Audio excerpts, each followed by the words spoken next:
Hey girl, hey. I'm sorry. Hi everybody. I'm Scott. Who are you? I'm John. And we're married. How's everybody doing? Is it improv night? I don't think you're funny. I think, yeah. So this is the SweetTeaNoShade knitting podcast. We're coming to you from outside again. Yep. It's not windy. It's not windy. It's not too sunny. It is delightful. Yeah, and it's like in the 70s Sure. temperature. Could be. Yeah, it could be. So I think before the end of the podcast, we might be serenaded. Serenaded, is that the right word? With some jazz music in the background. We have discovered that we have neighbors who they pull a group together and they're phenomenal jazz musicians. So I think that they've been having jam sessions, or I'm not sure what exactly. I'm looking over in the direction of their yard because I can see them setting up. Oh. So, and Cool. I heard them, a couple of them tuning up their instruments. So, Fun. yeah, so we might have Birds some of and that. jazz. Birds and jazz, and here's his collar jingling in the background. So I hope everybody's summer's going well. Is it officially summer yet? It is officially summer. Summer started yesterday. All Or the day right. before yesterday. Okay. Can't remember. So, yeah, so things are going well here. Trying to think if there's anything interesting I discovered, it was announced that I'm going to be furloughed through October, or through the beginning of October, although I am very, very fortunate in that I will be able to take vacation days instead of going unpaid. But basically, what they're doing is, I work in IT for a health system, and basically what they're doing is they're having us not work Fridays. And so it's like basically I get to take Friday off from now until October. It's like twist my arm. So, but it is a bit of a struggle since it's hard to get your work done in 32 hours instead of 40 hours, although my company is very good about not expecting 40 hours of work when you're only working 32 hours. So, yeah, so John's job is the same. Yep. We're both still working from home. All is well. This is small talk. This is the small talk part of the show, and you're not doing the small talk part of the show. Okay. So, did you want to do the small talk part of the show? You seem to do it really well by yourself. Okay. Then we're just going to jump right into the knitting podcast. I mean, this is not a podcast. This is not a conversational. About how to do small talk. This is not a podcast. This is not a Toastmasters podcast. It is not. It is not. This is a knitting podcast. So we should talk about we've got our finished. You've got a finished object. I have a faux. I have 3 works in progress whips. Although, well, I'll whip them out. I have a new cast on that's going to take me months to do. Okay. Just kidding. It's a dishcloth. And I have some acquisitions, and then we have Angela Lansbury. Then we have Angela Lansbury. You do have some acquisitions. So I've got my Angela Lansbury notes already ready. Oh, so and there's a I'm BA excited. update. Okay. Is there now? There is. Great. Yeah. All right. I'm going to try not to look at Harris every time. And I think there's rainwater on this cushion on this chair, and so I'm feeling a little bit moist. Awesome. Are you feeling a little moist? I'm just fine. In case the viewers at home wanted to know that. Yeah. I think that I'm having PTSD because I sat down in our neighbor's chair the other night and it was like sopping. So I sat down on the cushion and it went shh. So half the water soaked into my pants and the other half went to the ground. So, okay. So can I start with my finished object? Of course you can. Okay. All right, so I'm going to hold it up and then I'm going to put it on, but this is my finished patina pullover. Yay. Can you hold it up for me? So Try to hold up in front of the in pole. front of the pole. So, yeah, so I'm extremely happy with it. I'm going to try it on in just a minute. I've tried it on, of course, before, but a couple things, actually I can take it back. A couple things I want to talk about. So, the yarn that I used was Wool Ease by Lion Brand, which is 86% acrylic. And the reason I did that was because I didn't want to spend a lot of money on my first sweater, to be honest. And also, I know that it's not going to shrink, and I'm not going to have to worry about blocking it to size and all of that. You can put it in the dryer, for God's sake. And I did. Yeah. For some of the struggles watching some of the struggles that you've had, I didn't want to go through that, to be honest, right. until I wanted to figure out how to knit a sweater before I figured out all that stuff too. So I did make a couple mistakes. One is, as I'm sure anybody who's been watching remembers, the cuff or the sleeve cuffs and the neckband and the bottom cuff are all in a smaller size than the body of the sweater. And so what happened was I knit the body, and then I knit this cuff at the bottom, and then when I went back to do the sleeve, I forgot to switch back to the larger needles. So did you do both sleeves in 7s? Yes, I did. Okay. And that was on purpose because... Now it's a design element. Now it's a design element, exactly. Right. I mean, you can definitely tell, but when I have it on... You can't. I mean, the sleeves are... And I'm actually happy with the fact that the sleeves aren't like... Right. This is a little floppy. snugger than they might be in the normal thing, but... Right. So that was a mistake I made, but that's okay. And then... did I make any other mistakes? I guess the only thing I would do differently... if I were to knit this again, and things I'll pay attention to in my next sweater, is I would actually knit the sleeves a little longer. Because the length of the sleeves, they come right to my hand. Right. So I would probably knit them maybe half an inch longer, just so that they go past my wrist a little bit. Yeah, but that just means if you wear it with a shirt, the cuffs will come out, which will be kind of cool too. Yeah, but I don't think I would wear this one with a shirt because of the neckband is up so high. Yeah, there's not really, and I don't like doing the thing where you stick your collar out. Right. I don't think that looks good on me. So there's that. I would definitely have done the ribbing in. Well, I did do the ribbing in the smaller needle size. So Right. It was just that I picked up the sleeve in the smaller needle size instead of a larger needle size.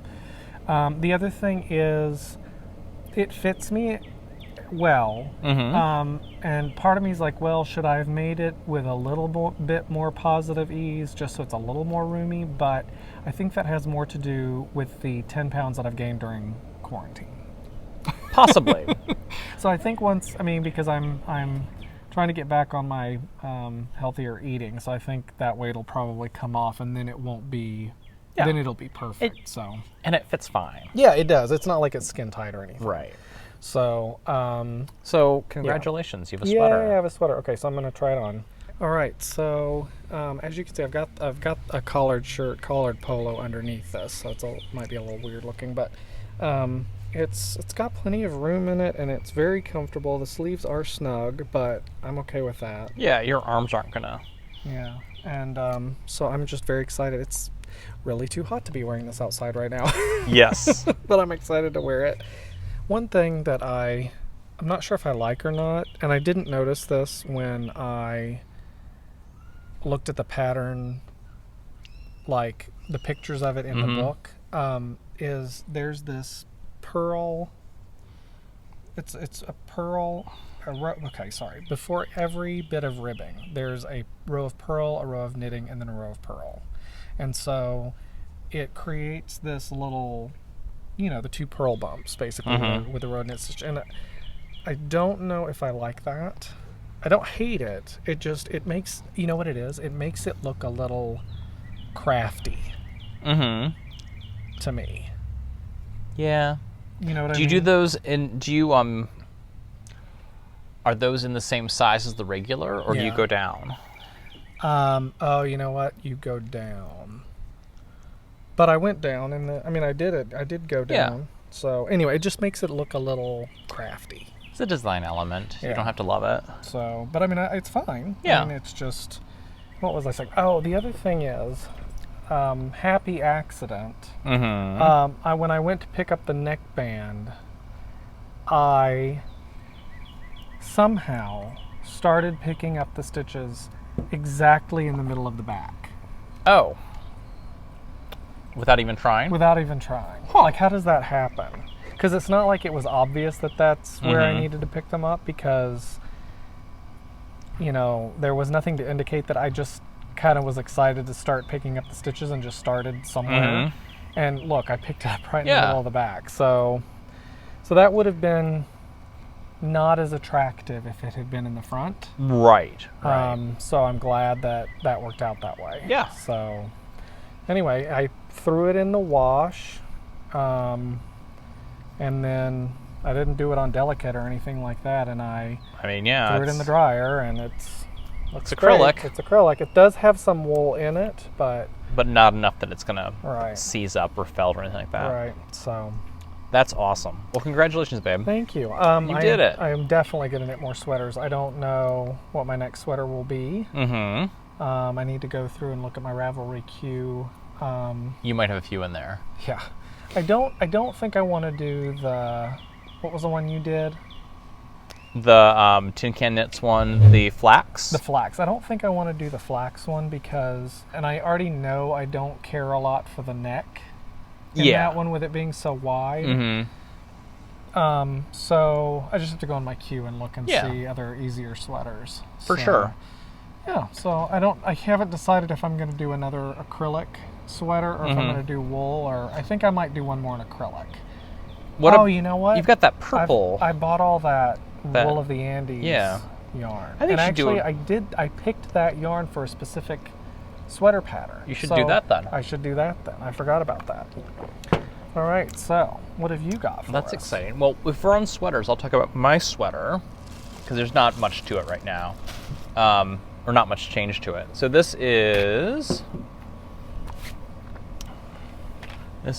Thorn by Martin Story. It's a cardigan. This is the back. I am about 2 inches from where I can start to do the shoulder. The armhole decreases. So that's exciting. So this, I'm sorry, I think you just said that that's the back. This is the back. Okay. So, and the way the pattern is, it's actually kind of fun. So this is the back. It's knit in this one sort of textile pattern, and then one of the sides and one of the arms is in the same pattern. And then the other front and the other sleeve is in kind of a. It's almost the reverse. It's almost the reverse of this. Yeah. So, yeah, it is coming. It is getting there. So, front, inside, and so yeah, it's I'm doing. You're getting close to doing the. So how does it work when you're knitting something flat? How do you just decrease on one side and then? I don't understand. How do you decrease for the armholes? Since it's not in the round. So you bind off. You're gonna I think the first thing is you bind off 6 stitches on each side, and then you just bind off and decrease, I think. I haven't looked at the pattern that closely. Oh, okay. But yeah, so that's kind of fun. So Awesome.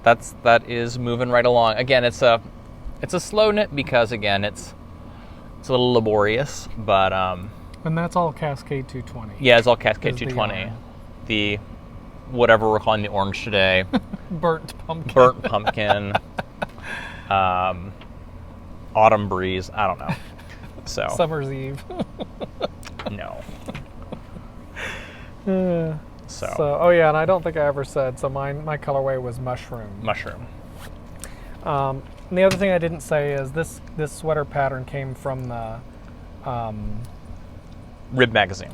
Rib Magazine, episode 1, issue 1. Issue 1. Hannah Fettig was the designer. The other thing, I'm sorry, I'm going back to my sweater. That's okay. With it because I finished it. The other thing is that I picked up, when I picked up for the sleeves, I actually picked up twice the number of stitches that it called for, I think. Mm-hmm. I don't know, that seems like a lot. But I picked up a lot more because I actually picked up all the stitches from the end of the knitting section down to where I had done the backward loop cast on. So I was basically picking up stitches on on the side and on the, I don't know how to explain it. Anyway, I picked up a bunch of extra stitches and I ended up with no hole. Yeah. Under the arms when I was finished. Now, when I wove in the ends, I did. There wasn't a hole, but there was some areas where it was maybe a little looser. Hairy. No, where it's a little looser. The stitches were not as tight together because they were backwards loop cast on. And I tightened that up with weaving in the ends, so that worked really well. I don't have a lot of other, because I was really focused on getting that done. Okay. So I don't. And I have not picked up my entrelock hat again. Okay, so because it's still. Are you because still? I had that problem with it, and I am going to pick it up again, but I just haven't gone back to it since I ran into that problem with it. Well, yeah, So I will. I just want to get that sweater done. for sure. So the other thing I have is a cast on, a new cast on, and it's from the, I think it's a free pattern, the three easy pieces washcloths from Elizabeth Carls, I think was the designer. And last episode I did where it's pearl bumps all around the outside and stockinette in the middle, and now I'm doing the one where it's like 3 rows of knit and 3 rows of pearl, although because you're knitting it flat, it's this weird, like, you knit and then you purl and then you knit and then you knit and then you purl and then you knit. So it ends up being the same. I don't know, it's hard to explain, but so I'm using, okay, last time we talked about peaches and cream yarn. And this is actually sugar and cream yarn, not peaches and cream. And somebody pointed it out. That's the what do you call that? That's the base, not the color. Right. Okay. Sugar and cream is the brand. Gotcha. Well, sugar and cream is like Lily is the brand. Lily Cotton. Right, but sugar and cream is what they call that line, maybe. Right. But it's it's the cotton yarn that you can get at places like Joann and Michaels and stuff like that. So it's thicker. Several people commented and confirmed for me that it is thicker than the Knit Picks Dishy. So I think if I'm going to do another Dishy, I'll probably hold it double, because we've started using that washcloth that I made last time, and it's a very sturdy dishcloth, but I really like it. But this, you don't really need to do the hold it two together because it's thicker. So they're both considered worsted, but this one is definitely thicker. So I just found this in our stash, and I was like, oh, I'll just do it with sugar and cream. Yeah. So let's see what this colorway is. This colorway is Fruit Punch, which I thought Fruit Punch was red, but... I mean, yeah, that's not what I would call it. No.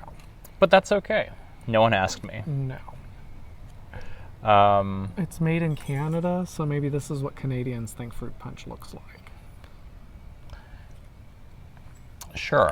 We should ask some people from Canada. I feel like Fruit Punch should be one color. Yeah. And if it's multicolored, maybe you're doing something wrong with your Fruit Punch. Yeah. It's made in Ontario. Anyway, okay. So that's all there is about that. This is Betty Ann. My mother Betty Ann had gifted. Well, I guess she didn't gift it to me. She just emailed it to me since it was free. And this pattern, and so this is the second one of the 3. I bet she ain't knitted one of the 3.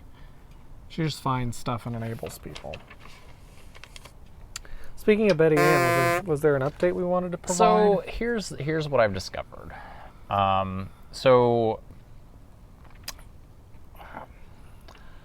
this is kind of in line with what you just talked about, her just passing along patterns, not knitting stuff. So I did some research.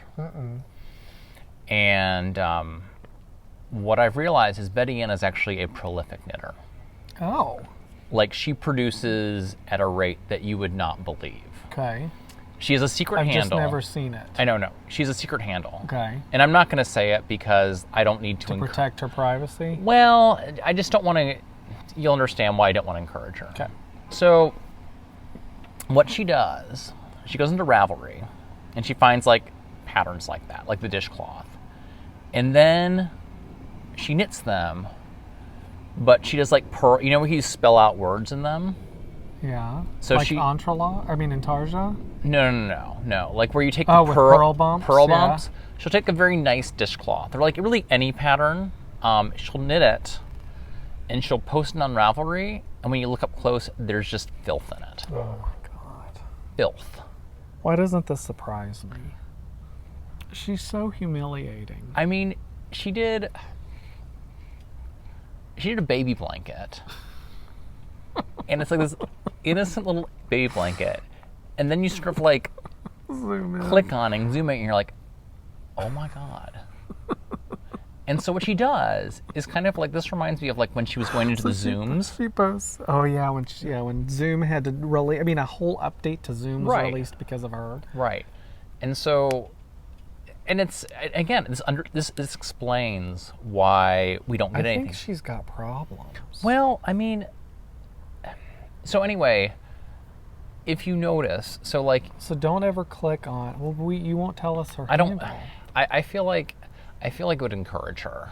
Oh, that's true. I'm just saying, then she would know that people are looking at it. And so, I would say and if there's anything Betty Ann wants more than anything, it's attention. It's attention. Negative or positive. Yeah, exactly. She likes to be the center of attention. Well, and she likes to like kind of, it's so yeah. So if you're a knit designer and you've got to put thing on Ravelry, just maybe go through your pictures, close up a little bit, and see if there are hidden messages, and then you'll know the screen name, and then you'll know, and you can just delete. Then you can block. Okay. I'm glad that you told us this, John. This is very important. So it's not only that, because she'll do the pattern, and she'll enter knit-alongs. Oh. So she'll get prizes. Oh my God! And she's literally put the worst language. The worst language. I have a high tolerance for bad language, but I was shocked. Yeah, I don't think I've ever had to beat myself on this podcast. No.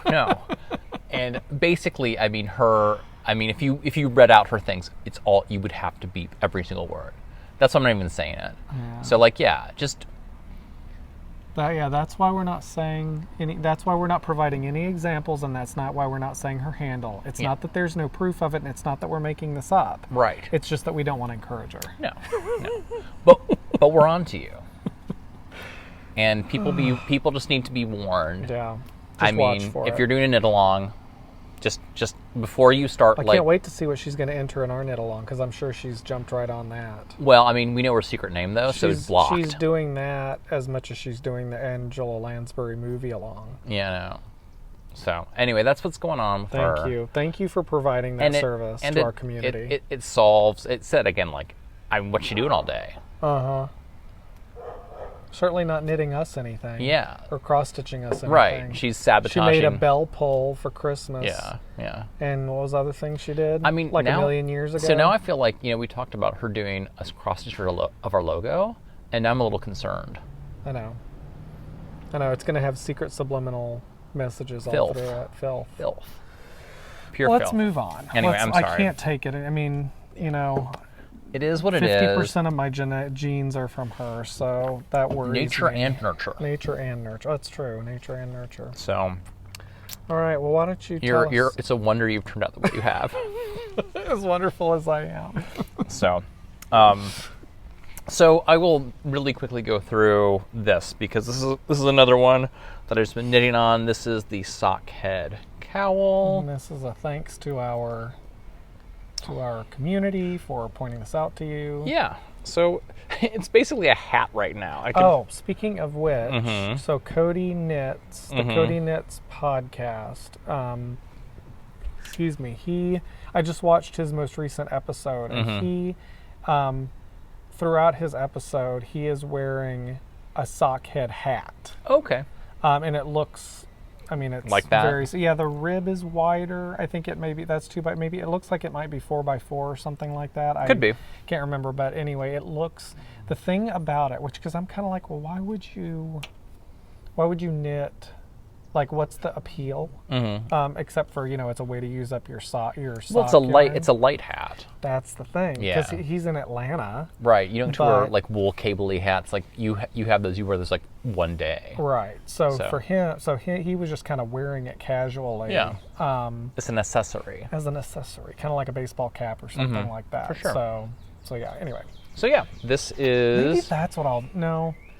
Maybe that's what I'll do is I'll cast on a sockhead hat and I'll cast on that sweater. Okay. Maybe those will be the next 2 projects I work on. So anyway, it is, again, this is my popcorn knitting. And so yeah, I guess I've got about this much left. So I feel like it's, here, let's see. So what is the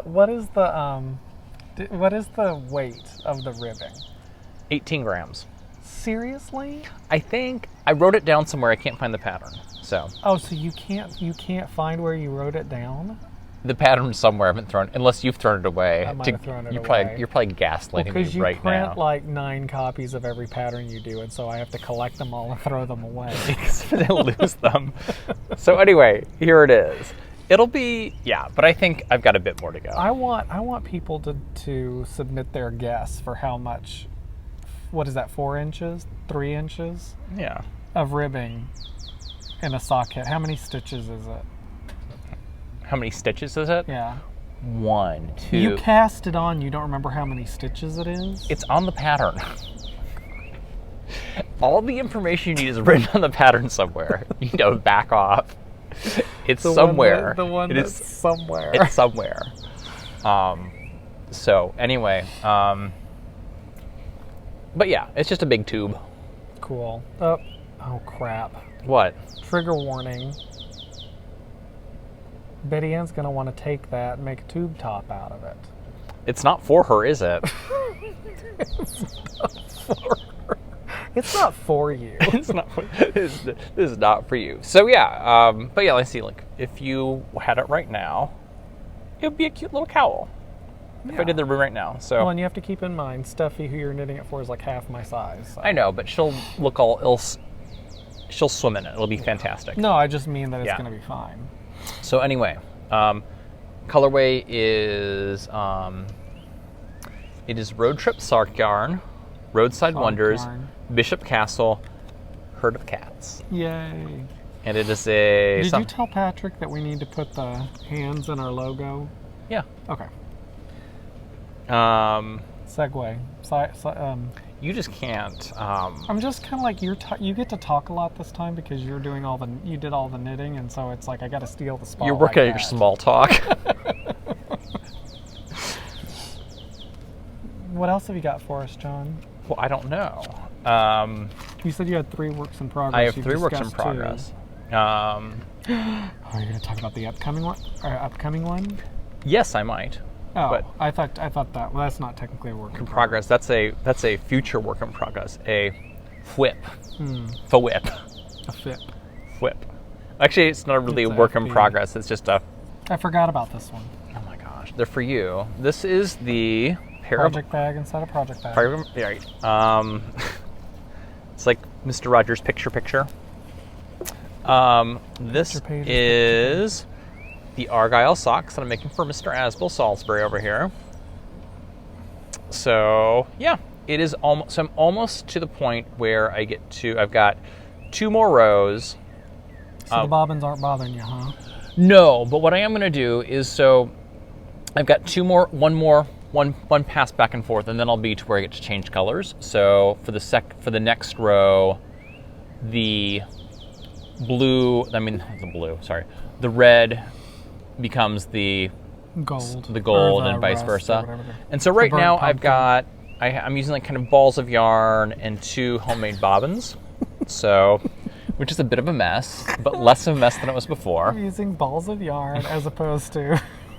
I know what you meant. It just sounded. You need to. There's a wall right here. This is my side of the podcast. Do not cross this line. Do not cross. And so when I change colors for everything but the background, I'm going to go and do butterfly bobbins. You're no longer going to do balls of yarn.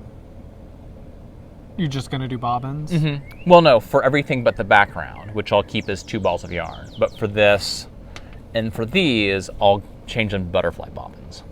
Oh, those aren't butterfly bobbins? No, they're just bobbin. They're just bobbins. Oh, butterfly bobbins, are those the things that people on the comments were talking about? Yeah, they're basically hand wound.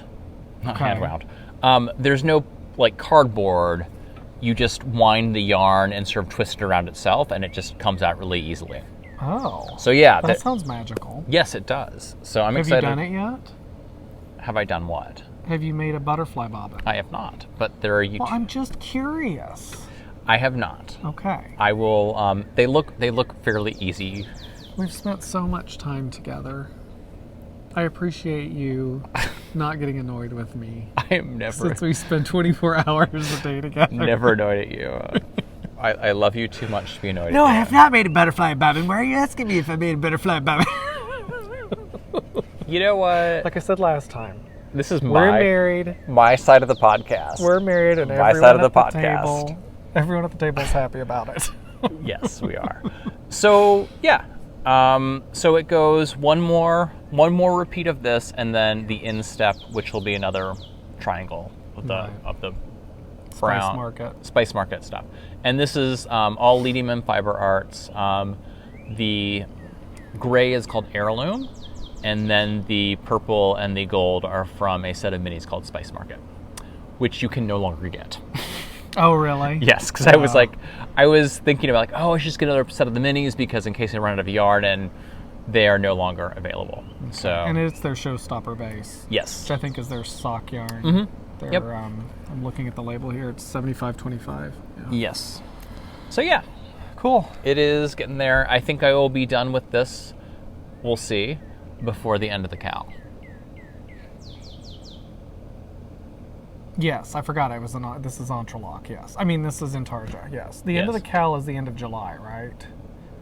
Yes, I may not be done with this by the end of the cow then. You've got 5 weeks. I've got to do 2 socks. Oh, that's right. This is still the first sock. Still the first sock. I barely even done. So I still have to do. You mean I might enter one in? I might enter one into our knit along, and you won't. I don't think that's ever happened. No, it's usually the reverse. Yeah. So, but you'll get socks out of it, so it doesn't matter. Yes, I'm very excited. The end game is good. Well, yeah, because then you got to do all the overstitching too. Yeah. So, but it's been fun. Learning Intarsia has been super fun. So definitely worthwhile and definitely fun. And Intarsia, not hard. So yeah. And then I'm also gonna, hopefully, I don't know when their cow is over, but Niels at the Ready has a cow. Right. Let's hear it for the boys. Boy. And since this is yarn dyed by a male dyer, I might enter into that one. But I don't know if their deadline is. I don't know when theirs is over. Yeah, I don't remember either. So. Cool. All right. So. Yeah. Show us your acquisitions. Hang on. Just because you have no content does not mean you're in charge. Actually, just me being me puts me in charge. Yeah, but usually you're distracted by your own work. That's true. So, all right. So we did some yarn shopping. So this is fun. I will pull out this one first. So this is from 5 Borough Yarns and say Indie Yarn Dyer from New York City. It is called, it's a 3-ply superwash merino, 20% nylon. 80% super, yeah. Sorry, go ahead. And it is by a dyer called 5 Borough Yarns. She lives in New York. And it's called a Walk-in Prospect. So it's based on Prospect Park in New York City, which I used to go to. And it was really fun to go. This is actually kind of like the experience of buying. This is really fun because what she does, and I don't know if a lot of indie dyers do with it, I'm assuming is a small, does it kind of in a studio or in her own apartment. So she dyes a batch and then, or preps to dye a batch, and then she announces it and you have basically a day to buy it. So this is the thing where you set a there was a reminder set up on my whatever, and so I got a reminder. I went on her Etsy shop, and it was like being Black Friday. Like, stuff was selling out. Yeah. So I was like going in, they're like, these are 2 skeins left, and so that was really kind of fun. So you could see it happening, like when you refresh the screen. Yeah. Oh wow. So, I've not done that. I know that there's a lot of people who like. Right. There are particularly popular dyers that don't dye. Mm-hmm. You know, a lot. Huge batches, yeah. And so they do that, and yeah. So it was super fun. I mean, I like the color. I'll be interested to see what it knits up like. Yeah. So anyway, 5 Bro Yarns, Walk and Prospect. So that was super fun. And she's on Etsy. She's on Etsy, and she has a new set of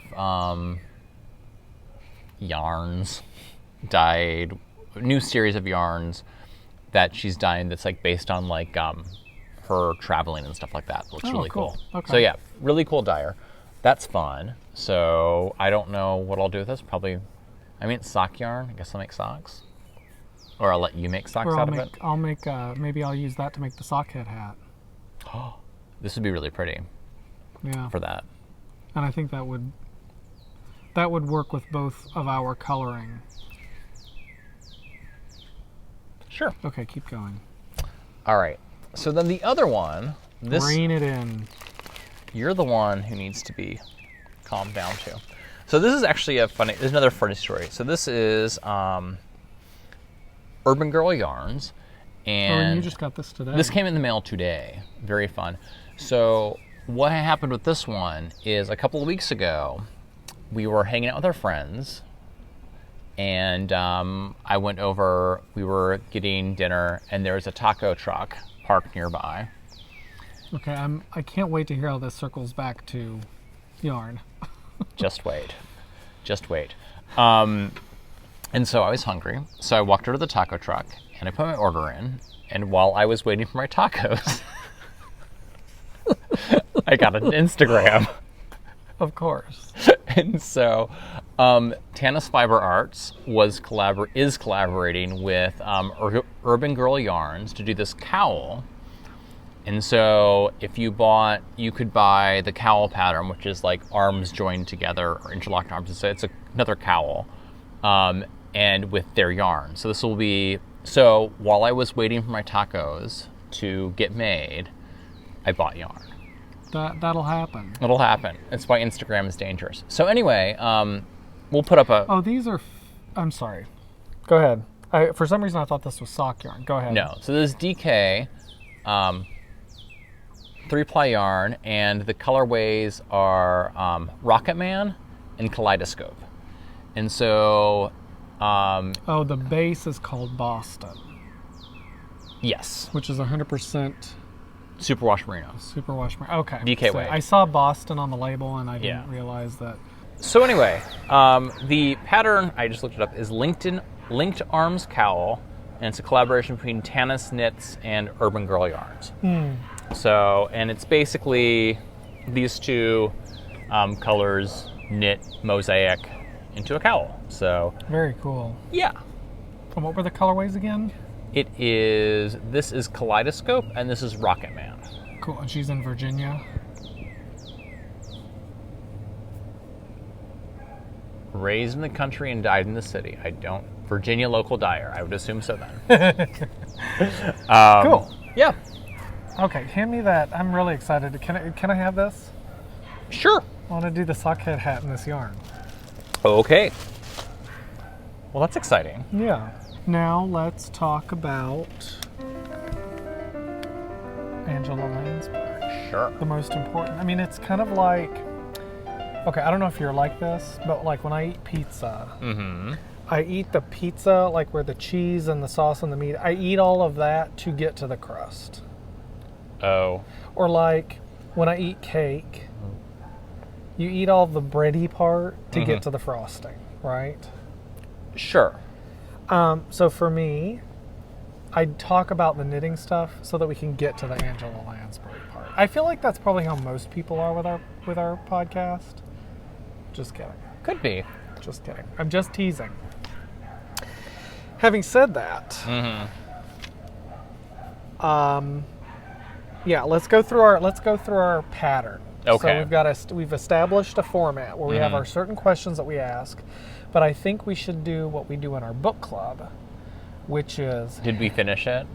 Yeah, well, did we finish it? Yeah, which we did. We always do. But what did we think? Like, how did we rate it, and what do we think of it? So we watched Three Musketeers from 1948. 1948. Okay. So we watched the Three Musketeers. So it had Vincent Price. It had Gene Kelly. It had the guy who was the Wizard of Oz. Oh, what's his name?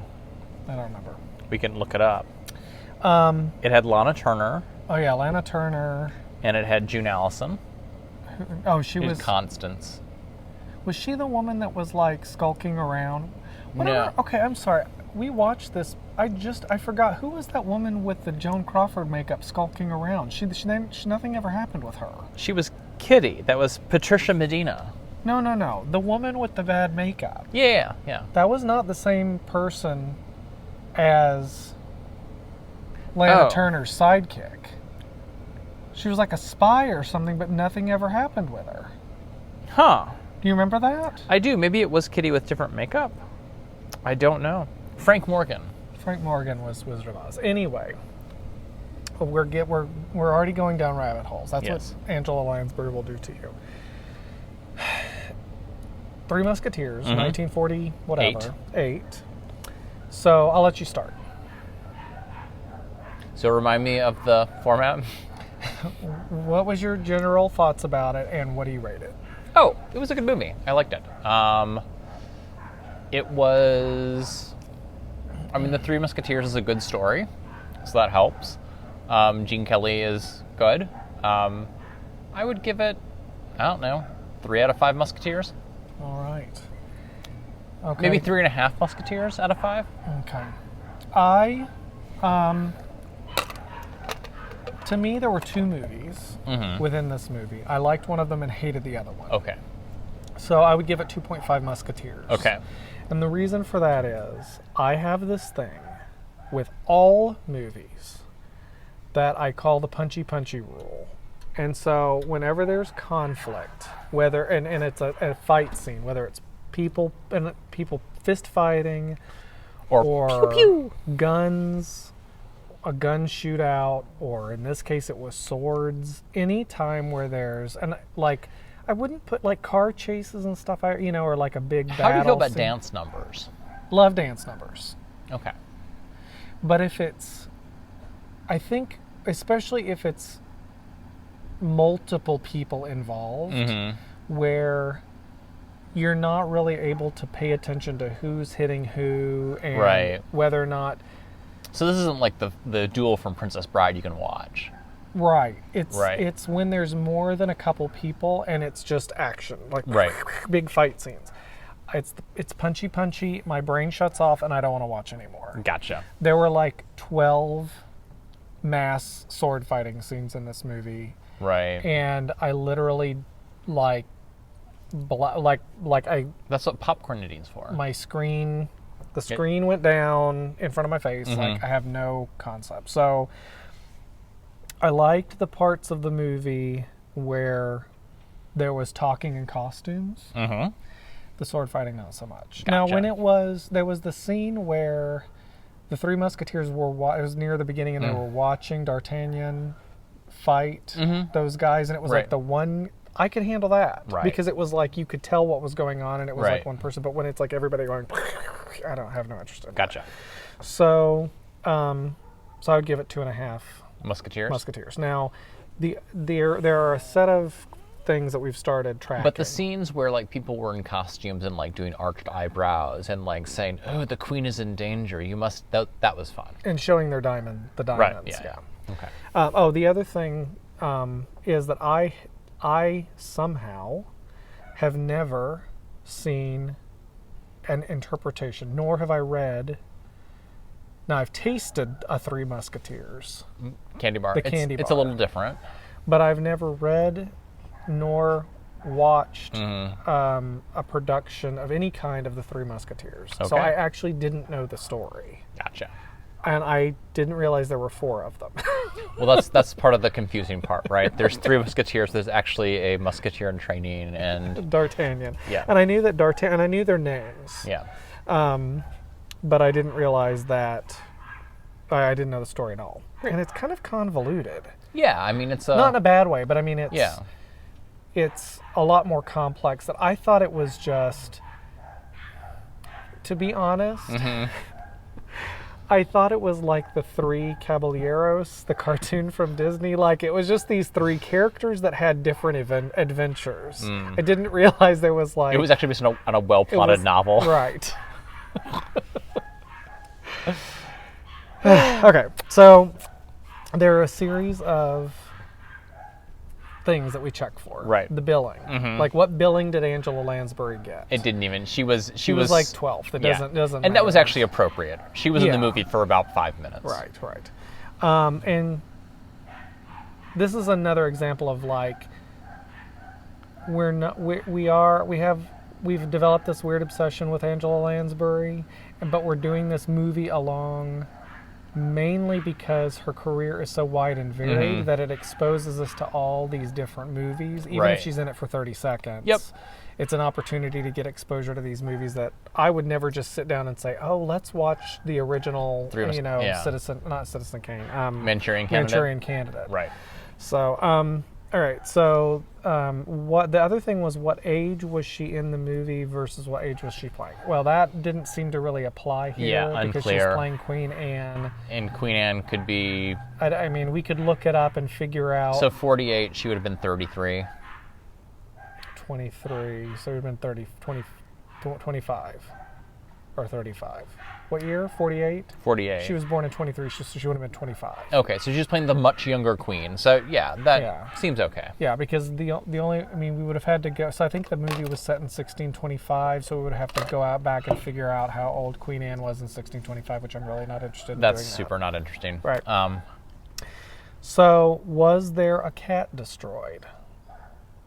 Or harmed in some way? There was a cat, though. There was a cat. Yeah. And I wish I could remember the gentleman's name who commented on our post and pointed out, we said it last time, it's like Bill something. Yeah. But he commented about the fact that, like, the weird coincidence or the weird thing that, like, somehow a cat is harmed or like covered in petroleum jelly or something bad happens to a cat. Yeah. And nothing bad happened to this cat. It was just... Vincent Price threw him down. Well, yeah. In a huff.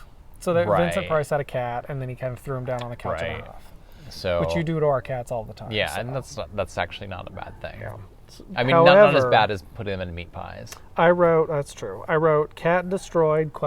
No, but that horse. Yes. Well, I don't remember that. The horse, so when D'Artagnan leaves Gascony to seek his fortune, he's given the family horse, and that horse, hair and makeup, like that horse looked wretched.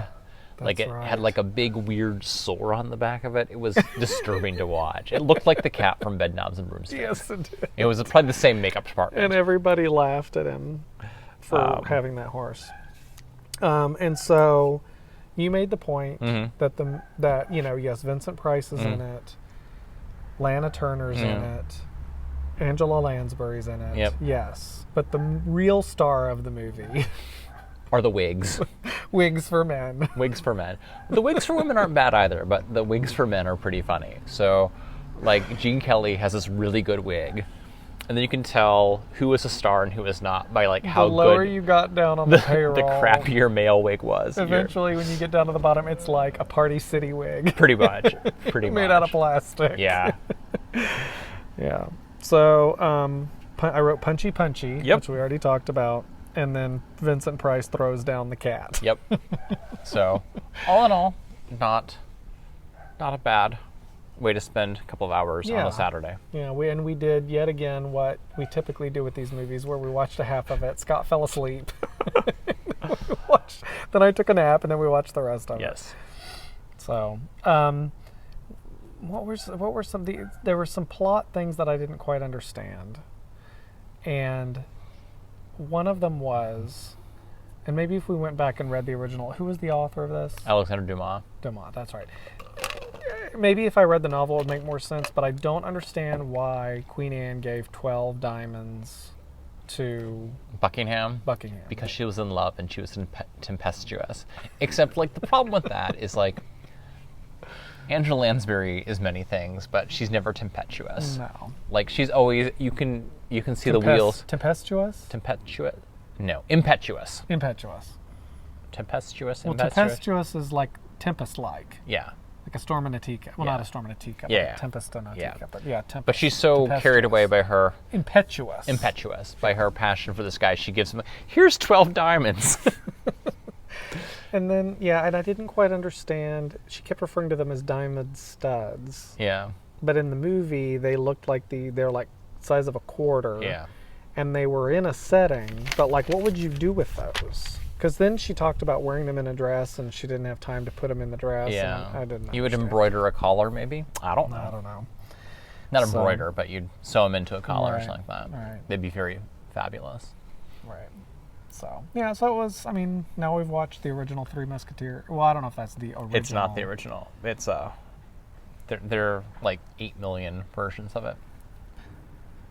But I mean, as far as movies go. Oh, no, there's earlier than 19. Yeah, there's a couple before that. Okay. So yeah, so that was fun. Yeah. So have you picked one for next week? So here's the deal. I had one picked up, but it seems to be not available to watch. Okay. While you're looking, I'm going to talk about a couple things. Okay. One is that there's a viewer who sent me, I think it was an Instagram message, and there is a Murder, She Wrote board game Oh dear. that you can buy on Etsy. Okay. I'm not Etsy, eBay. So I might have to buy that because we might have to play a game Okay. of Murder, She Wrote. Hang on, I'm not done. You're not paying attention to me. Focus. I found one that I want to watch. Okay, we'll get back to that. Murder, She Wrote board game. You're not. Mhm. You're not. I need the appropriate. Is it reaction. like Clue? I don't Or is know. it like Scotland Yard? I don't know, but the next episode I'll talk more about it. I'll give credit to the person who messaged me on Instagram. What terrible thrift store did you go to get that? Well, I think she found it on eBay because she sent me the link on eBay. Wow. So, for all I know, it's somebody that I know well. I just didn't recognize the Instagram Right. name. So, I'll be honest. I was like not in a good place this week with the whole pandemic stuff. I was at the end of my rope, especially when I found out that we're going to be furloughed even more. So, I did not have my normal interaction. That's why we don't have comments to talk about this Right. time. But I'm sure I'm not the only one who's gone through that these days. But anyway, so what's our movie? It's called All Fall Down. Okay. I don't know anything about it, but you can watch it on Amazon Prime. All right. Or you can watch it. You can rent or buy from Right. Amazon. So what movie? Or It's what called year? All Fall Down. It's from 1962. Good. Okay. And it sounds fun. Synopsis. Uh-oh. Ralph. Now, we know that we don't trust the IMDb synopses. However, that's all we got right now. So. Yes. So, Ralph, played by Carl Malden, who is the American Express guy from Yeah. the early 80s, and Annabelle Willard, Dame Angela Lansbury, are a feuding couple who are constantly bickering over their worthless, good-for-nothing son, Barry, Warren Beatty. Oh my God. And then Warren Beatty begins a meaningless love affair with an older woman, Echo O'Brien, played by Eva Marie Saint. He gets his parents at each other's throats. So This sounds like there won't be too much punchy. no, they'll probably be yelly and acty. I can handle that. So we'll have to see how much older Angela Lansbury is than Warren Beatty. All right. So it's 62. It's So 62. So she'll be 40, 30, 30, 38? Right, 37. There, yeah. So Fun. Oh, 37, and she's going to be Warren Beatty's mom? yeah. So, well, I mean, how old? I don't know how old Warren Beatty's supposed to be. Yeah, but he'd Wait. have to be like 12. I don't think No. he's 12. Yeah, he'd have to be No, 12. 62. So 37. That's what I said. Yeah, and so I'm doing the math again. So yeah, my guess is we'll little. I guess if he was 17, then she would have been 20 when she had him. But I can guarantee you he ain't 30, he ain't 17 in that movie. No. We will find out, and we will judge So accordingly. she's described as overbearing, which we all just know like that Betty Ann. she plays overbearing mothers very well. Yes, she does. So yeah. Cool. Do we have anything else? So we did all the finished objects, all the... Yeah, I think next time we will have a finished object, Yay. which is a dishcloth, which is not that exciting. We will have, I think I'm going to cast this on, and I might or might not have cast on, I should probably get back to the entrelock hat. Yeah, you're almost done. I know, but I don't know how to do the next step. So, and I think I talked about this on the last time, and I don't think we said this specifically. We are doing a knit-along right now. We have gifts from Trilogy Yarns, Nancy in Washington State, and I want to say Birmingham. It's Bellingham, Washington. What was my point? So the knit-along. Oh, it's Entrelaken and Tarja. Yeah. And that's all. There's information on Ravelry about it, but so that's the hat that I keep talking about is the Entrelac hat that I'm doing for the knit-along. And I had talked about in a previous episode the fact that I had messaged the designer, and the designer messaged me back, and she basically said that because I'd asked her if the things were right side, wrong side were marked wrong, and she said that I was the only one who's ever brought this up, so it's probably not wrong. Yeah. And I agree with her. So. Yeah. I guess I just got to figure it out. Well, the nice thing about it is that I think it'll be pretty clear. And the nice thing about Entrelac is you can just rip back. Yeah. So. Yeah. So, anyway. Yeah. So, I think that's all we got. Yeah. So, I hope everybody's doing well. And thank you guys for spending time with us. And we'll be back next week. We will. Bye. Bye.